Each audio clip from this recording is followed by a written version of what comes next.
You're listening to Crossing the Axis, the podcast that explores the commercial side of film production, with your host, James Keblas.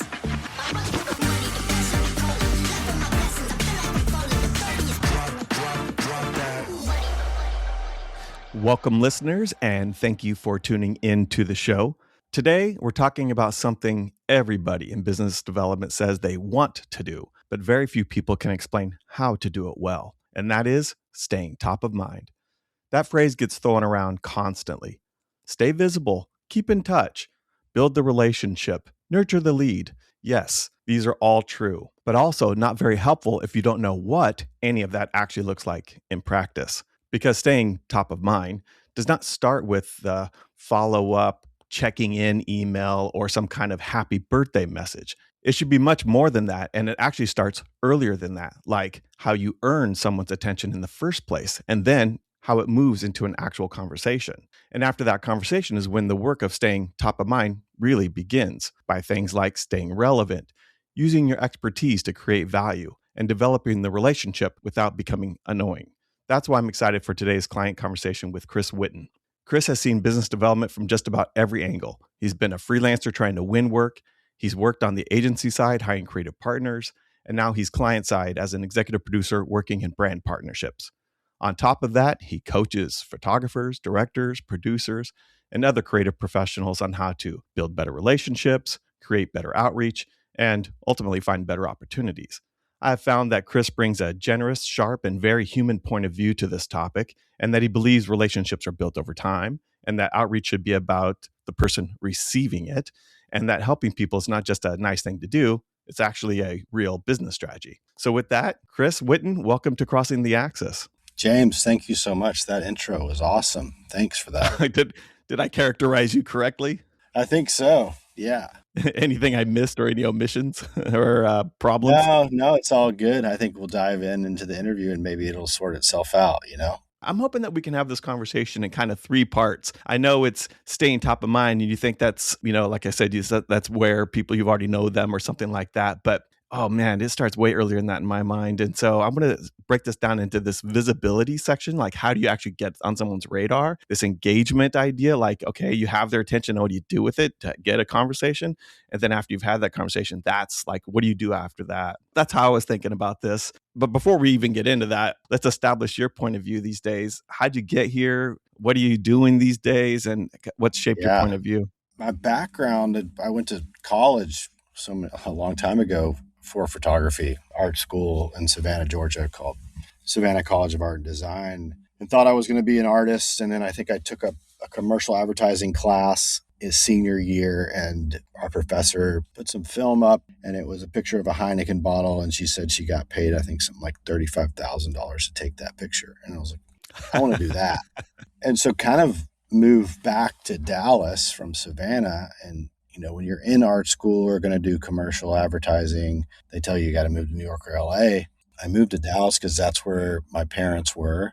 So I was going to kind of drop my stuff off and then head to one of those cities. And then I just got busy working in advertising in Dallas and got to travel the world and work for a photographer. And so I was his first assistant for 3 years, and then kind of worked my way up, and then really realized that I really like producing on commercial advertising shoots. And about that time, as we know, cameras were shooting photo and video. So we just started doing both a lot. So I was producing that stuff early on around 2008. And so that's kind of where I got the producer bug. And then since worked up through studio managers for photographers, and then went agency side. I think someone on set one day shooting for some client, and the agency producer was like, I don't think they meant it rudely, but like, yeah, you wouldn't make a good agency producer coming from the production side. And I was like, oh, watch that. Kind of put a little bee in my bonnet. And so I eventually went agency side and was working on the big car brands, and then now on the client side. And you finally made it to LA now, right? You're in, like, it took a while. You stayed in Dallas after college. You did get to LA, but it just took a while. Yeah. It's funny. Just moved a couple weeks ago, and it's a city that I never thought I would live in, but here we are. Well, I've gotten to know you, and I just think that your perspective is a valuable one. I share a lot of the ideas with you. I think that we're going to agree a lot, but maybe who knows? Maybe we'll challenge each other a little bit here Yeah, too, and see what's going on. let's We get do it. into the practices of these things.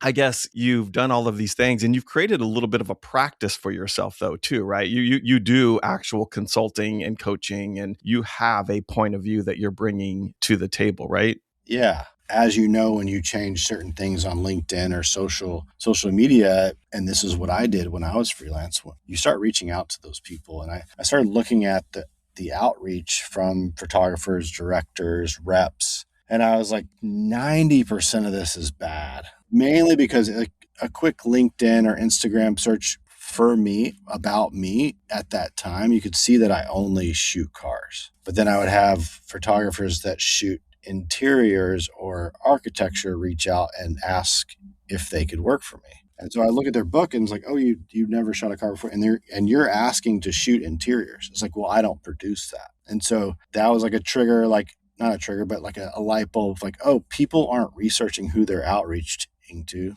And reps are doing this too. They're sending me heavy lifestyle photographers with no car work. And as you know, like shooting cars is a very niche thing. Like especially on the level of some of these big automakers, like it's shooting a mirror. So you have to know light. Like, it's so different from shooting people. And so there was no research from a rep, like a professional marketer that is supposed to be on behalf of these photographers and directors. They're not even looking at who they're sending to. So it's just this spider web shotgun style approach at outreach. And I was like, this is crazy. And it drives me nuts. And so I could pick two channels, one be the old man that's angry on his rocking chair and complain about it, or help. And so I decided to help. And I was like, well, how do I help? And I would go on these walks and think about better outreach and better things that I ran into when I was freelance and the ghosting that I got from people that were in my position. And so I was thinking like, okay, why did I get that ghosting and why do I do it now? It's not on purpose. So you kind of have to do an audit of yourself, especially when I was now in that seat. I was like, I'm just going to reply to everyone who reaches out. And if they're not hitting the right target, then I'm going to try to help them. I would go in and rewrite people's outreach emails. Like, hey, if you want to get to me, this is how I would write it. And some people would get pissed. Like I had a guy, I don't know, he was an architecture photographer. And I was like, hey, bud, no offense. And if you don't want any help, but I'm just going to give it to you now and just kick it back if you don't like it. He reached out to you, right? He asked you for an engagement. So here you go. Yeah. And so I gave it to him and I just said, hey, I don't shoot that stuff. And a quick kind of Google search would have helped you, blah, blah, but here's how I would approach it. And he got mad and unfollowed me and whatever. I'm going to help people. And then I'm going to take kind of some theories and practices that I've come up with, and I'm going to post about them on LinkedIn for 90 days and see what happens. And I think it was more of the algorithm, and about 45 to 50 days I started to get a lot of traction. And that's when people would come into the DMs and stuff like this and like ask me to coach or help them in their outreach, and just some things of just staying visible in a crowded marketplace like the advertising world. And it's been fun. I mean, it's been kind of well received. I think the biggest thing that I see in people is their own self-doubt. They talk themselves out of, and I do it too, they talk themselves out of why it won't work faster than just hitting send on whatever it is. But yeah, that's a quick kind of progress of how I've got into helping people with self-marketing, self-promotion. There's a quote that comes to mind. I don't know if there's a kind of bit of a mentor to me, and this is where I got my training actually, where my point of view started was with this guy, Blair Enns, who runs Win Without Pitching. And he said something profound to me once. He said, the sale is a sample of the engagement to follow. And so if you do a weak, tired, effortless sales approach, people subconsciously, maybe even consciously think, oh, working with you is going to be the same level of effort. Like, and that's the beauty of the business that we are in, is that it's not a volume business. It's a value business. It's worth hundreds of thousands of dollars, millions if you're really lucky, like it's worth a lot of money to get a client. And it's better to have fewer clients that pay more than to have a bunch of clients. And so if that's the environment from which you operate in, it's worth slowing down and taking the time to develop the relationships with the full effort that they go, wow, this person puts more than I ever would have expected into it. So I could imagine the engagement's going to be that way too. And it's a subtle way of building trust. Yeah, and I think that's a great point. I think, and I'm by no means like a sales guru, like Alex Hormozy or some of these people that like are really good at coaching people how to sell products and widgets. And I just think as a photographer or director, or what you're trying to sell is so different than a service that is home goods or acupuncture or something like that, or a physical like headphones or a guitar or something like that. What we're trying to sell, or what photographers and directors are trying to sell, is they're just trying to sell themselves. So basically, you need to be cool and be someone that's fun to be around, someone that's easy to work with. The communication is flows back and forth nicely. And so those are all the things that like I look for currently when we're looking to work with partners, is all of that really simple and easy. I don't care how good your work is. There's a ton of people in the market right now that have really excellent work. And so then you have to level up the other part. It's not the days of like David LaChapelle and all this stuff where there's these epic photographers and then they're assholes. Sorry, Dave, if you're listening, but I don't think he's an asshole. It's an example of that caliber of the days of the 80s and 90s when you had to kind of put up with stuff, because photography and directing, when back in film, it was harder. You really had to be a better expert at the craft. Yeah. I have these kind of, I actually learned this from another person, Jenny Plant. She does account management stuff, and learned this from her. And that is, kind of these 4 levels of client management. And one is, you're just a trusted executor. Like, you can do the basics. We pay you, you do the work, we're happy. But then there's the next level of, we'll pay you more than what we'd pay somebody else to do the work because we really like working with you. You make us smarter. You're a good communicator. I don't feel stressed. I feel relief, whatever it might be.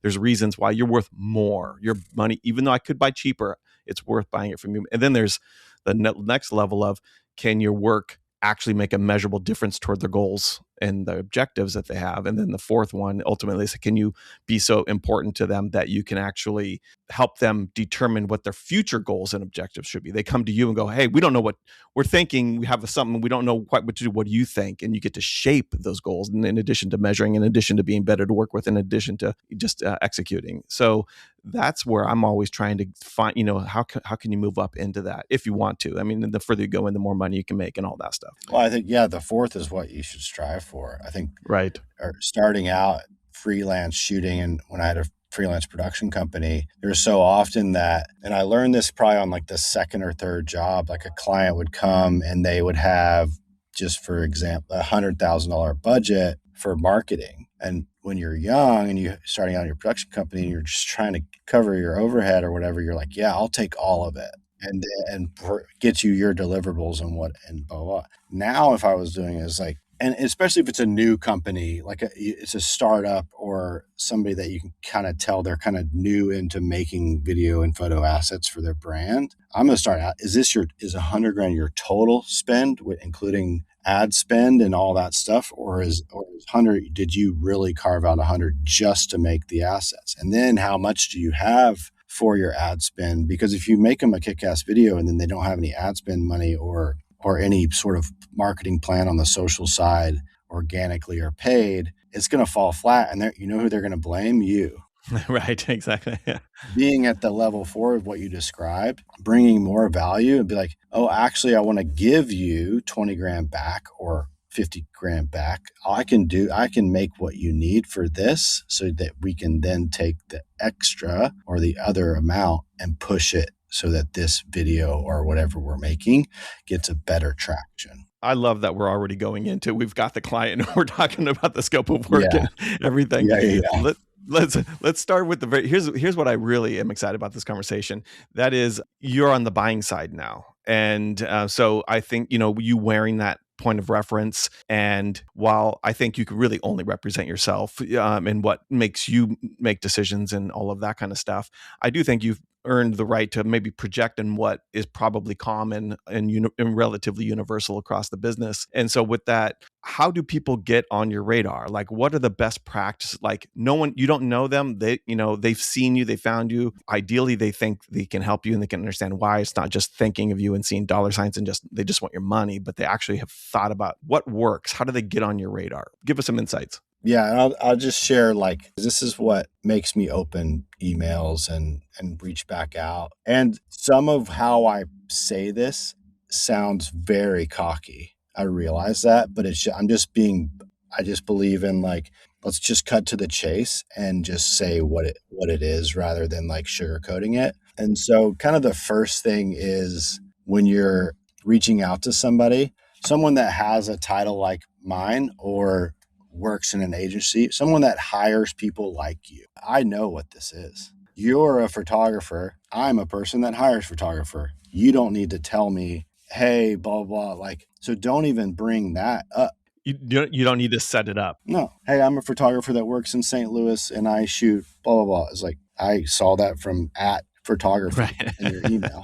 Right. And I can see it in your signature, your email signature. It's like saying, hi, my name is Chris. And then it says, and then you sign the letter Chris. Doesn't really make sense. You're just trying to create a relationship because, like I mentioned before, there's so much competition out here. I just want to work with cool people that I want to be around because we're about to go on a journey together that's going to maybe take months and then hopefully a couple days on set where we're from sun up to sundown, we're spending time together. And so then it's just like, okay, I want to do research about who I'm reaching out to. And let's say they're at XY agency and they work on this client, then just compliment the last piece of work you saw. Or you can be a little creepy and get on their LinkedIn or their Facebook or their Instagram or their MySpace, whatever, and pull out, oh, they went to Michigan State. I know that Michigan State just did great X in this sport. I'm going to say congratulations or whatever. And they might, and you are going out on a limb by assuming they're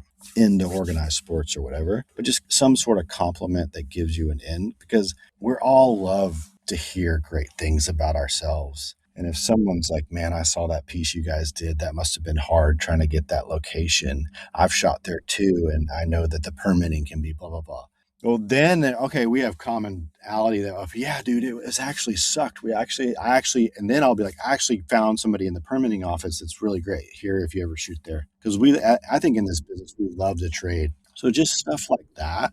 I know that you're a photographer that wants to shoot for my brand. My brand's sick. And so that's what people are like, oh, that's so cocky of you. It's like, no, I don't know if I lucked out or I just like, but we got here for some reason and I want to work with everybody. I just can't. So you don't need to say it. You don't want to say, I would love to work for you. And if you're at any agency, we know, like any agency shooting any brand, whether it's Skechers, no shade on Skechers, to like whatever, there are photographers somewhere that wants to shoot that or directors. And so just skip all of that and try to compliment them. And sometimes, bro, the last thing I want to do is talk about work. And so if you can find some sort of commonality in the cold outreach, I kind of have some cold outreach templates that I've written. They're on my newsletter, but I think it's just finding commonality, finding some sort of icebreaker that someone will respond. And then the big thing is follow up, because a lot of people send out that first one and then they're like, didn't hear back.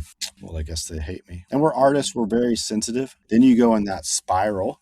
So let's say it takes 2 weeks for them to follow up, and then you beat yourself up for 2 weeks. I've done this. And then it's a month later, you still haven't worked. Then you get enough courage to do it to someone else, and then they don't respond. We're so busy. Like, I'm at the office right now. I will leave this talk and 5 people will talk to me. And I will forget everything I said on here. I will forget the other 4 people I was supposed to talk to, because people are constantly asking for me. And anyone in any position, in any agency or client, like especially now that everybody's going back in the office, we're just so distracted and people are constantly talking. And then I'll go to my inbox and it's full. And so the constant, like, I think there's like a rhythm of, you send the first one, don't hear back, give it 2 weeks, and then send something else unrelated to the first one. And don't say, oh, I'm sure you're busy, because no one likes to be told what they are.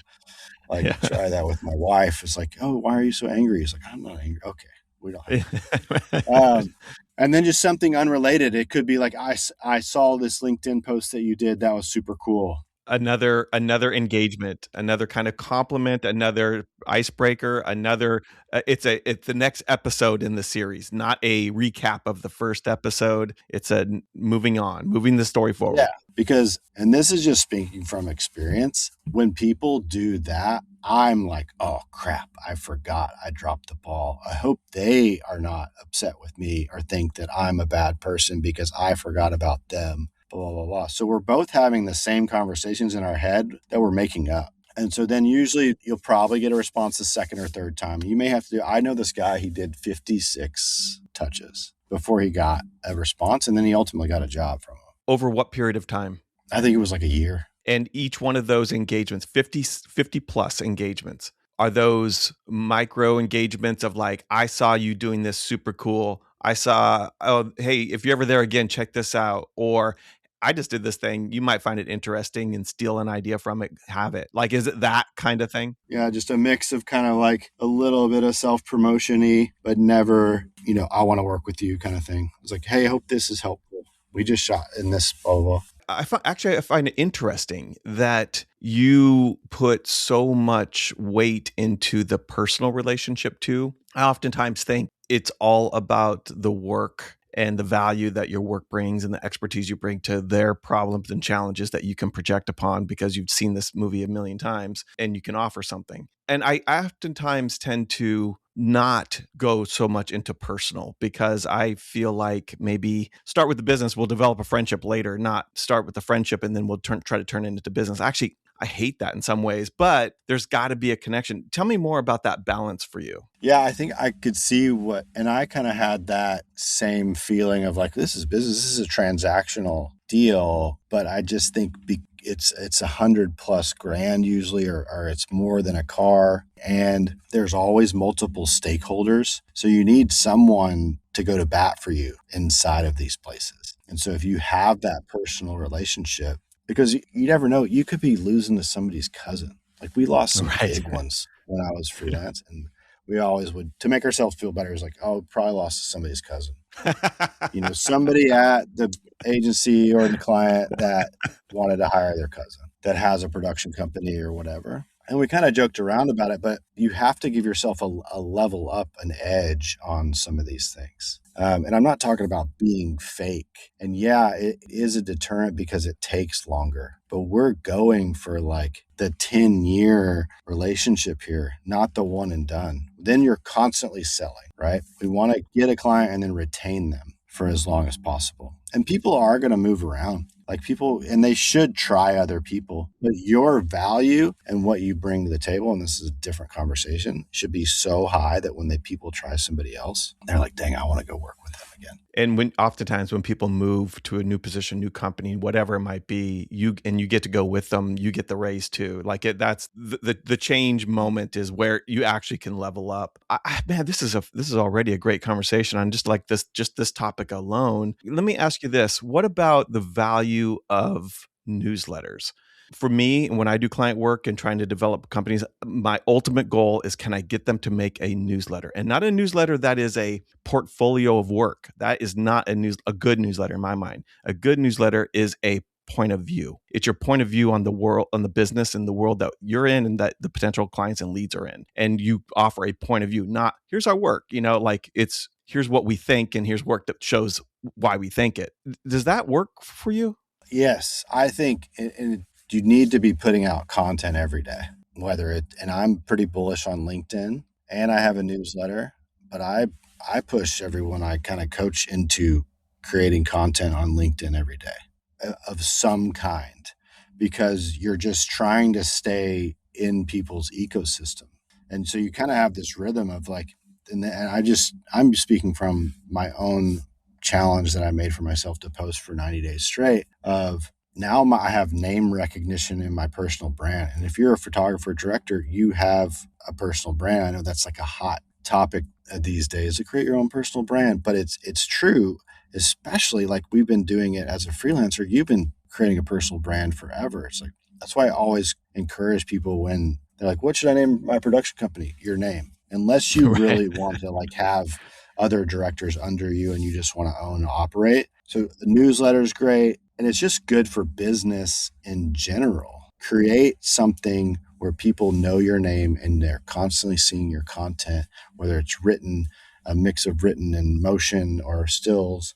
That way, if one day you're like, I want to get out of the business and I want to start a coffee shop. Well, you have this huge following that's going to come try your coffee or whatever it is. You created the next C-stand. Well, now you have this huge following that's going to come buy it. And so it's only value in creating content constantly and get people to read your stuff. And James, people might be like, well, that's another thing I have to create. It's so easy to create content these days, quicker, just the tools and resources we have available. But working for yourself is freaking hard. And hiring a rep to do it for you is not the answer. Yeah, you need to hire people around you to help you. Like my first thing would be hire a cleaning person for your house.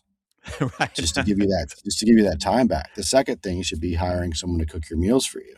And the third should be someone to do your laundry, just so you can have the time back. That's I can go ranty on that. If anybody wants to hear about a conversation of whether you should hire a rep or not, there's an actual podcast episode that I did back in 2025, I believe.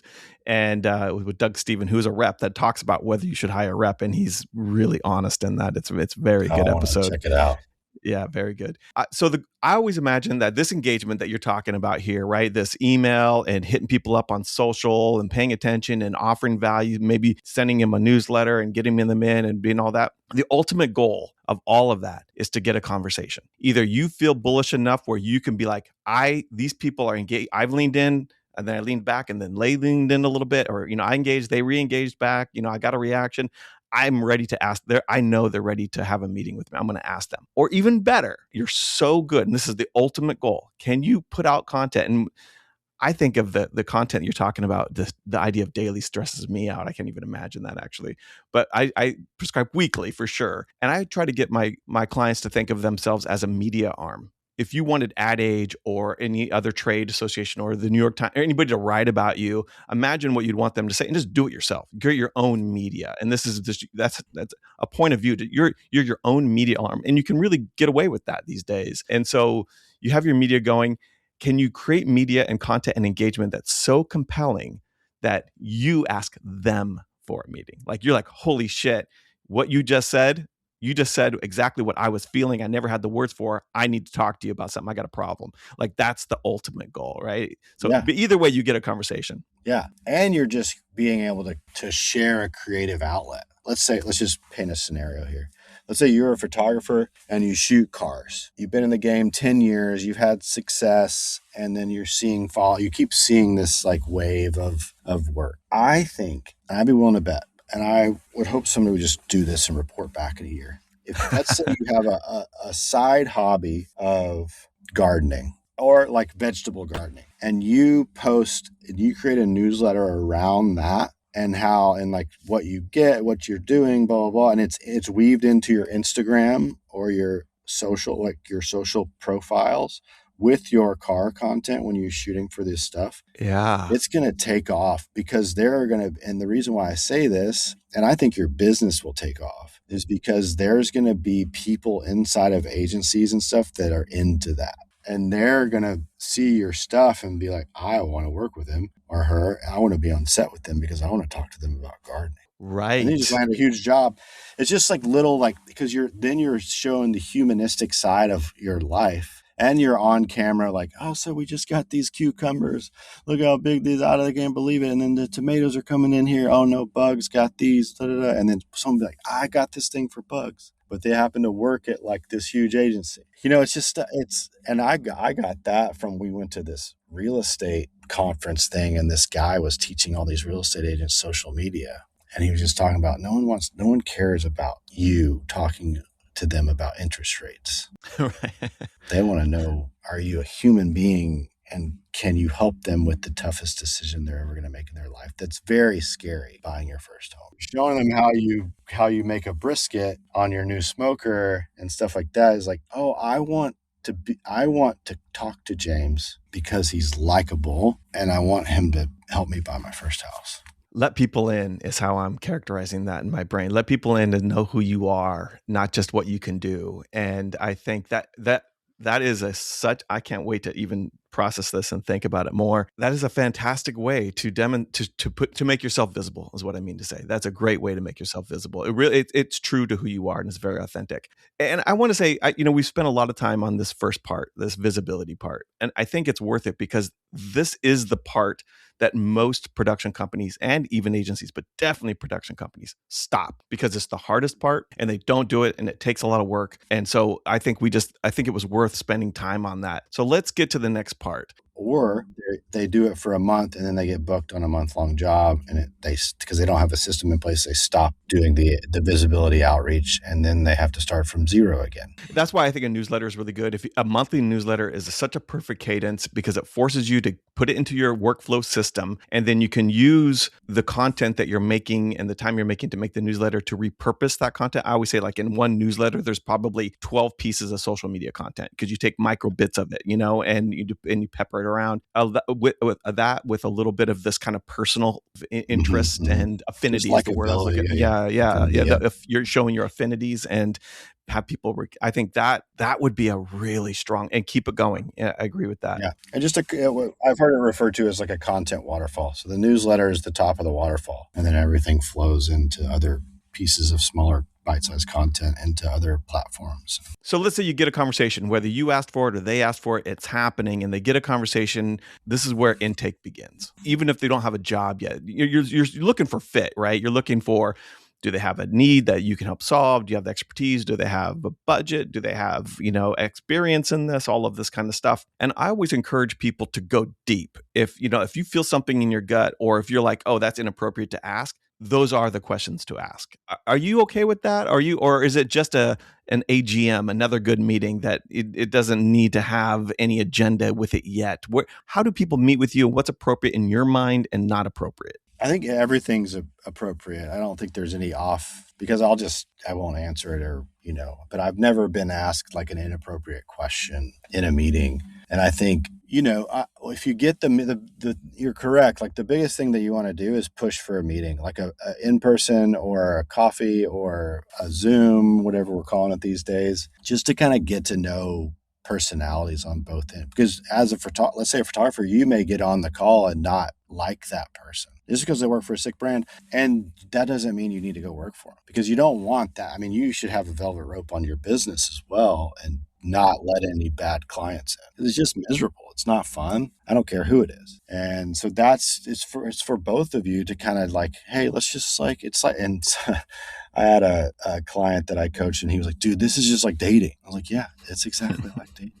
Yeah. And it's creating just like a wrinkle in my brain of like, because the biggest thing is, and the reason why saying, let me know if I can ever work for you, or let me know if you ever have a job that I could fit into, is like, it's very forgettable. And are just checking in, we don't have like a stack of papers on my desk that when like, oh, here's X photographer. Yep, I have this project just for you. Thanks for reaching out. I've been waiting for you. I have nothing right now that I need to hire anyone for.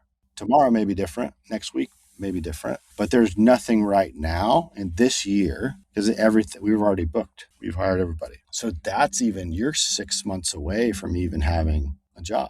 But there is always stuff that pops up. And so if you're constantly in the rotation, like, I have worked with a ton of people. And if you were like, list them, I can only think of like 3 people. Right. You know what I mean? Yeah, there's too much to keep track of. And all three of those people they're like, I'm in this person's wedding in December. They're a good friend of mine. And we became friends from set. And photographers that I've just worked with for a long, long time. There's really good ones that I just can't think of, but that I've worked with before, because my brain goes blank. But if they were to hit me up right now, I'd be like so excited. I'd be like, yo, thanks so much for reaching out. Remember when we went to Indonesia and shot that thing? Blah, blah, blah. But so that's just staying in the loop, providing value. If it's warm, you've shot with people before, it's that, hey, blah, blah, blah, remember when we did X, Y, Z? Or sometimes I used to like, let's say we went to like a cool place like Hong Kong or something and shot. I would find something relevant to Hong Kong and 2 years later, if it was a successful, cool job, and just send it to them. Oh, remember this? And then you're like, dude, blah, blah. Oh, hey, man, I was thinking about you. We actually have a job we need to shoot next week or next month. You're just rattling people's memory. Yeah. And by the way, that is a great use of AI for this. AI is good at many things. The thing that I find it so extraordinary at is connecting dots that you can't keep track of. Like there's no way you can keep track of it. But if you use AI to know what you've been doing, what they're doing, all that kind of stuff, and you want to reach out and you're like, hey, can you connect something? You're doing this thing, and they can go back and like, remember that thing you did in Hong Kong? You should share that. Oh God, I forgot all about that. Yeah, totally. AI is a great, great tool for that. I love it for that reason. Okay, so there's the conversation is like the beginning of time for me. There's pre-time, then there's post-time, right? And so and the engagement and the development is what I call them. So the visibility is the engagement and the development is after the meeting. And they're the exact same thing, right? You're staying top of mind, you're staying in front of people, except for one big difference. You had the conversation and you learned about them. So the engagement that you do after that conversation better be better than the engagement you would do before that conversation. And if it's not, you weren't listening and asking the right questions and doing your job well enough. You're not caring enough. Because if you had a good conversation, I should know, Chris, what your KPIs or OKRs or whatever it is that you have to meet to, like, how is your job being measured for success? I should know that. I should know who you're working with, what's working, what's not working, what kind of budgets do you have, what problems, what challenges, what things, launches are coming up, what do you need to build anticipation for? I should be able to know all of those things so that I can go back and process and go, wow, Chris said a lot of things. Well, here's what we do. And, and then that becomes how you staying top of mind after the conversation in my mind. And I would love for you to say, I'm putting too much emphasis on this if you believe that, but that it really needs to be rooted in the context of a good, deep, meaningful listening session. Is that accurate? Yeah. 100%. Could you give me an example of when someone's done a conversation poorly and you're just like, that was a waste of my time? And when any specifics around someone's just did something and just made you go, oh man, that was a good, whatever, it really left a mark and work happened as a result of that. No, I mean, I think this is a perfect example. I can't remember the ones that were bad because they're forgettable. Right. I think the ones that are great are just when and I know it's hard. Like people are going to have all sorts of things in the excuse, but how do you know if what they're into or if it's the first time? I think the other people that just understand me and the perspectively of like the business of making content or whatever it is, and are good listeners. And you feel kind of the same way when we first met. You just feel this like, hey, I get you, I get the world you're in, and we kind of vibed really easy because there's a personality type for everyone everywhere. I truly believe that. And sometimes we've actually got on bid calls before where the people that we really want to work with, they're just combative in the feedback of like the creative direction. And it's like, well, if you're going to be like that now, you haven't even won the job. How are you going to be when we're on set together and we want to change, but you don't want it, kind of thing? I think it'd be open, amenable, honest, all like the good qualities we look for in anyone when we're trying to talk to them, and just wanting to like, I know you probably think it's a waste of time, but just shooting the shit about something other than work. It's kind of like when you come home, if you're married or in a relationship, and your partner asks you how your day was, and you're just like, this is the last thing I want to. Can you ask me anything else? It sucked. Like today was not great. Or when it's good, you want to talk about it, but sometimes you're just like, what are you into? Like, is it surfing? Is it skateboarding? Or is it, I even kind of sometimes like nerd out on, because have a background of photographer, like nerd out on camera stuff or, stuff like that. And like we talked about when we first met, is like being aware of I could quickly have all these context clues about James in this room that we could relate on, talk about, I could ask you about. That then it's that old saying of the more I talk to you about me, the more I like you. I think I said that right. Those are the good conversations. Then you leave like, I'm going to freaking hire that person. And usually you don't even talk about process of photography or shooting. And it's the long game. It takes longer. I know it does. But just imagine the doors but you're playing like I said, the 10-year game. And if you're in a place right now where you're struggling to get work because finances are tight, it's kind of a different way I would coach. It's like, all right, let's see what your structure is around your finances, because I can feel that too. And you're like, I just need a job. I just need a win. And there's nothing wrong with that. Sometimes I've had guys and girls that I've worked with in the past that come and they're like, brother, I haven't worked in 12 months. He's like, well, why don't you reach out sooner? But it's like, there's empathy there. There's no better time to do business development than when you're busy. When you're busy, your perspective changes, your vibe is different. You know what they say, the best time to go shopping is when you have money in your pockets, right? And so Yeah. you have options, and when you have options, you act different when you have options, and you can have a looser conversation. And I think that's really good. And okay, so we've had the conversation. It's been good. We vibed out. We got to know each other. We found some affinities and common interests. You like the war, like I understand you and your needs. You understand what I offer, and it's cool. All right, we don't have anything right now, but man, this would be great. We're a fit. Like, let's just stay top of mind. Let's just keep, stay close. There's a technique that I want to get your opinion on. I learned this from the book, The Challenger Sale, years ago, and which is, by the way, my favorite sales book of all time, The Challenger Sale. And the consultative sales and really leaning into, and it's about helping people versus trying to just get money. And so, but there's a favorite line that really sums up the book. And it's, I don't know, back in like the old, decades ago, you'd always like, tell me about your problems, like, where are you, and that kind of thing. I hate that big general question. Like, where are you struggling? Instead of asking like that, you should be so intelligent about them and their market and their customers that you can confidently and accurately say, do you know what should be keeping you up at night? Here's something. Not what's keeping you up at night. Here's what should be keeping you up at night. And you can deliver intelligence and insight and teach and offer in a way that makes them go, oh shit, I didn't see that. Thank you. That's the level of understanding that I would hope would come after a conversation, so that you could actually do that. And that the conversation is so informative that you could actually make that kind of statement and back it up, of course.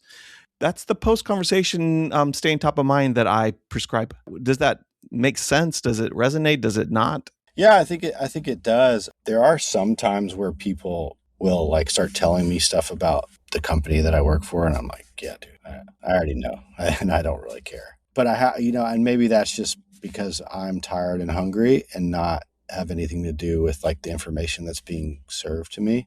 And I think that's kind of what you were saying, but I think it's more of like the challenges that come when you're in the business of making things, and making that seamless and being a help is where I'll see the most value. If there's another layer that I'm not used to, and let's say it's a different way of looking at an estimate or presenting a treatment, or I have to go through your rep to then to your producer and then to get to you, which I understand why there's layers. We have layers. Everyone has layers, because you need to maximize time and you don't want to constantly be doing this. But if it's harder, then it's going to deter. So I think it is an understanding of the challenges that we go through.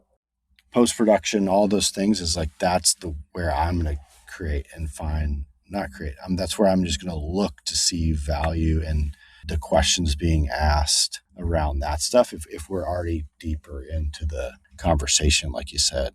I think you give a good potential negative trade-off of that approach, and that is you say something that isn't meaningful and is perceived to be wasting time and not helpful at all.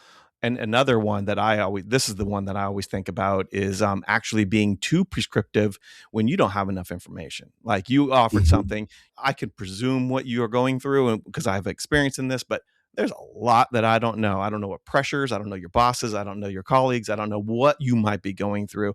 And I say something that is completely off because I just don't have enough information. Yeah.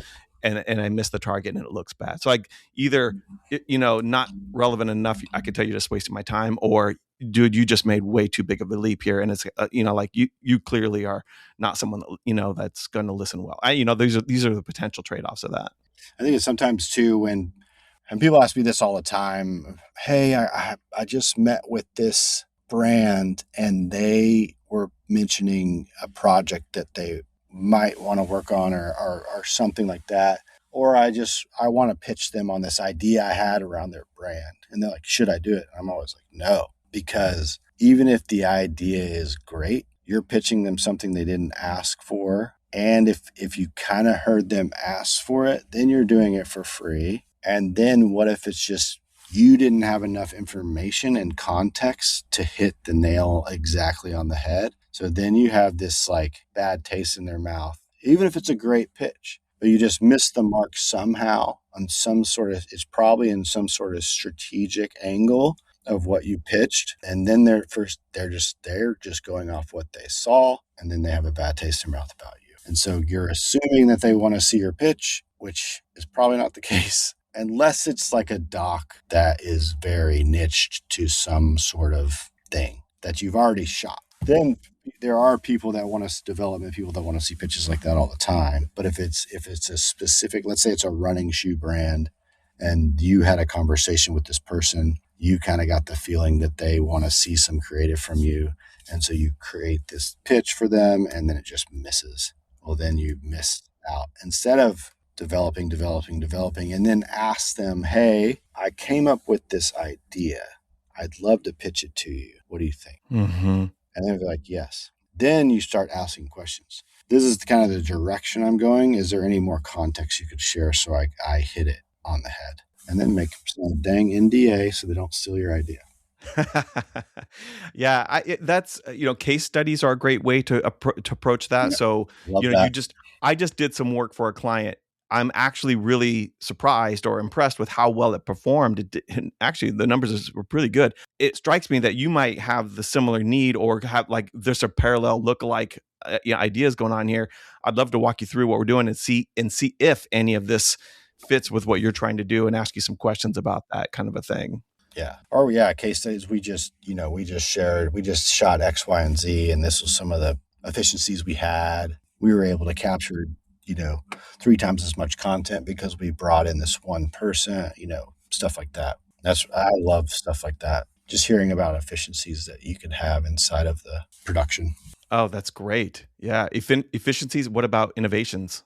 What do you mean by innovations? So efficiencies I chalk up to we're able to do something faster and cheaper and still get the results or even better. Or we've created an AI tool that makes that so you can use your car commercial for 4 different seasons around the year. Like that's an efficiency in my mind, but an innovation might be more like and really what I'm talking about is kind of creative and strategic innovation. So like we figured out a cheat code for getting people to not skip the intro of a pre-roll video on YouTube or like whatever, like that stuff. Yeah, I like that. Yeah, creative and strategic innovation is what I have in my mind. Yeah. The latter of using your car commercial in 4 different seasons. I'll lose a lot of friends if I agree with that one. I know it was just an example. I'm giving you a hard time. I'm just riffing here. Yeah, I know. Well, okay, so what we've done here is created a perfectly scripted playbook for your inbox to be absolutely saturated with people. Mm-hmm. And this is going to be an interesting case study to see if people were listening and did the work, because basically we have the playbook right here for how to engage you. Is there anything we haven't said that you would hope they would use to engage you? It's funny you say that because I've posted on LinkedIn and then the same day someone will DM me and it's what I just said not to do. And they're not reading it, they're like, and I get it. Like I've been there that you're just trying to you're nervous and you're like, it took you all of your energy just to write the thing. And then it took more of it to hit send. But I would just say slow down, understand who that person is. Do they produce the type of work that I shoot or want to shoot? If I want to shoot it and I don't have any of it in my book, it's a completely different conversation. Then it's like, I'm obsessed with what you make. I would love to be able to break into that industry. Do you have 15 minutes of time where you could just coach me on how you did it? Yeah. And I promise you, your return rate of people wanting to, because I love to talk about this shit. I will probably most likely, if I'm not up to my knee, like right now is tough because I'm learning a new role. I've just moved to LA, trying to figure out where the bathrooms are. But your return on replies will go so far. And this is for the person that's breaking in or new or even been shooting for a long, long time and want to break into a different part of the industry. because people would love to give 15 minutes of your time. If I could just do this all day, I probably would and get paid for it. So that type of stuff, that's just a really great message. It's staying top of mind, just not being afraid to send the 56 return. You're not being annoying. I promise, unless you're annoying, like you're not. Like sometimes you can feel that angst of like, well, I guess you don't have time for me, or da, da, da, da. It's like, dude, no, I just forgot. I'm sorry. I'm a human. Like the other day, like I put clothes on top of this laundry bag and my wife laughed at me. It's like, yeah, sorry. I don't know why I did that. That was really dumb. It's like, that's the same. Like our brains just shut off sometimes. It's not because we don't like you, but it's that one thing of just hit it again, hit send again, come up with something clever that's you and stay in that field. I would highly encourage a newsletter, posting every day or at least 3 days a week to just stay top of mind and relevant. Reveal yourself. I would encourage people that's listening. It's like, what's a hobby that you can just put out to the world? That's something we talked about would be really fun to see. And it doesn't, the biggest barrier of like people are being, you're having this new thing. You're so used to making content for other people. And then when you want to make it for yourself, we always just shut her off. It's like, so I was just like the imperfect nature of like my newsletter now. And then 2 years ago or however long it's built of just like posting on LinkedIn. I don't care. I'm just going to do it. And if people want to make fun of it or say that I use incorrect grammar, or I don't care, because if you want to make fun of me for that, I don't want you to be in my life. Mm-hmm. Yeah. There's something for everybody. Chris Whitten, I opened the show up by saying you're a generous person. And what I'm realizing now is that I was actually thinking too small. You were way more than generous. That was such... Oh, thank you. Yeah, such a great recap of how to stay top of mind in 3 different stages. Really actionable, practical ideas. I believe you. I think you do represent a universal perspective. Thank you so much for being on the show. And thank you. Appreciate it. Thanks, James. All right. Thank you so much, Christopher. Thank you for listening to Crossing the Axis with James Keblas. If you're interested in joining the conversation or have a topic you'd like covered, please drop a note at keblas.com. That's Keblas.com.